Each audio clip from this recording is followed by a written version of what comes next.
juga M. Nasir di luar jam besuk berbuntut panjang. Kementerian Hukum dan HAM mencopot Karutan Cipinang, Suharman, dan juga diikuti pergantian Kepala Kanwil Kemenkumham DKI Jakarta Taswim Tareb.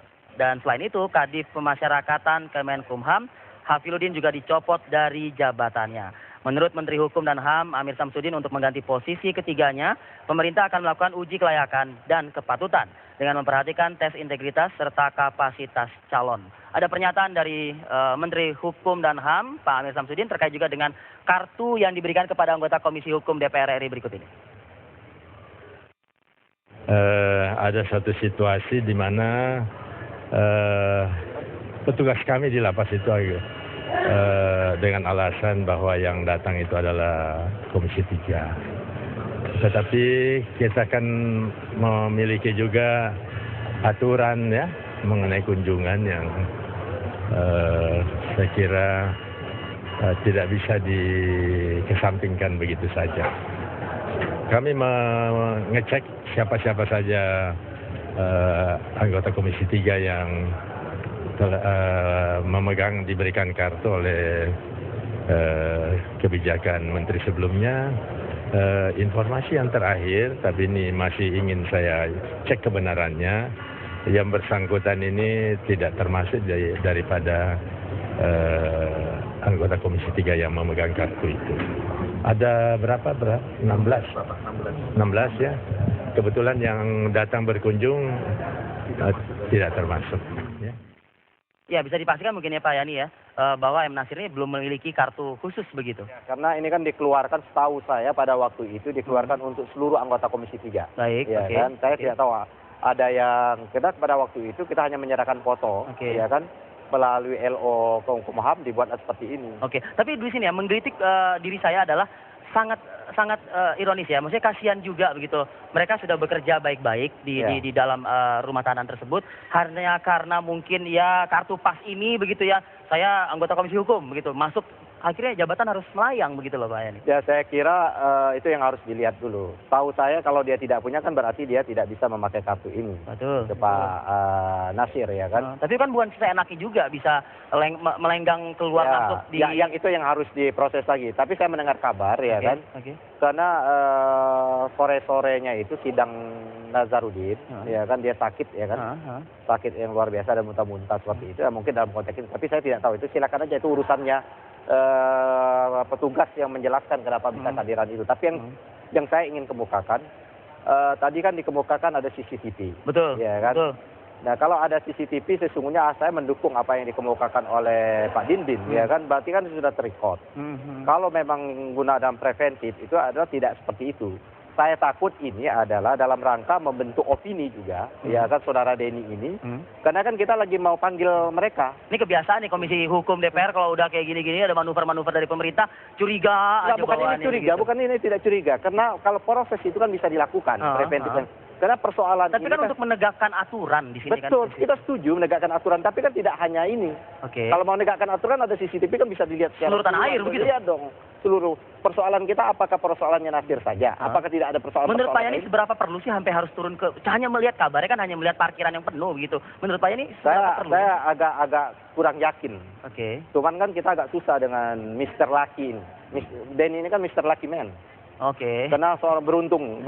Kebetulan ketemu Gayus, kebetulan ke penjara menemuin Ayin. Sekarang kebetulan, ini kan serba kebetulan, susah kan, ini makhluk Mr. Lucky Man. Mr. Lucky Man ya, Pak Dindin. Saya ingin lanjutkan lagi, pertanyaan yang tadi saya ajukan ke Pak Yani ya, kasihan ya Pak, miris begitu Pak. Udah kerja baik-baik, kerja betul-betul, tapi karena hanya mungkin salah satu orang yang memiliki kuasa lebih begitu dengan menggunakan kartu, ataukah mungkin mengaku dekat dengan menteri atau wakil menteri seperti itu, akhirnya bobol juga yang kemudian jabatan harus dipertaruhkan. Hal-hal seperti ini sering terjadi nggak sih? Betul, karena artinya Kepala LP memang dalam keadaan dilema. Ketika kita tidak menerima seperti itu, maka akan ada desakan lain, takut dan diterima pun juga. Ya, diterima salah. Tapi yang jelas kalau betul di dalam statement kemarin Pak Nasir itu bahwa beliau dalam rangka menengok kakaknya yang sakit, itu juga tidak dilarang. Cuman ada satu peraturan yang dilanggar oleh pegawai LP, yaitu ketika mau membesuk, itu kalau masih tahanan, itu izinnya dari yang menahan. Jadi kalau dia itu memang mau membesuk, silakan. Tapi ada izin. Ini prosedurnya ya Pak Deni? Prosedurnya. Dalam KUHP dan PP 27 mengatakan izin harus dari yang menahan. Nah, kalau artinya dalam hal ini Nasir harus minta izin ke yang kalau mau masuk ke yang menahan. Sekarang hakim tipikor misalnya. Nah itu, kalau itu sudah ada, kepala LP atau pegawai LP tidak bisa menolak. Karena itu kan juga akhirnya menerima juga dan diberlakukan. Iya, nah itulah kesalahan dari KP Rutan itu. Saya membayangkan gini, adakah indikasi hengki-pengki di sini begitu? Nah, saya yakin apalagi yang itu anggota komisi tidak ada itu. Tidak ada itu. Tidak berani lah itu. Kalau nanti di belakangnya ada dia itu lain lagi ya, itu. Tapi fakta tersebut ada. Kemungkinan ada sih ada ya. Cuman masalahnya saya tidak bisa meyakinkan kalau orang yang setenar itu lalu dia memang diminta duit. Nah, tidak bisa seperti itu.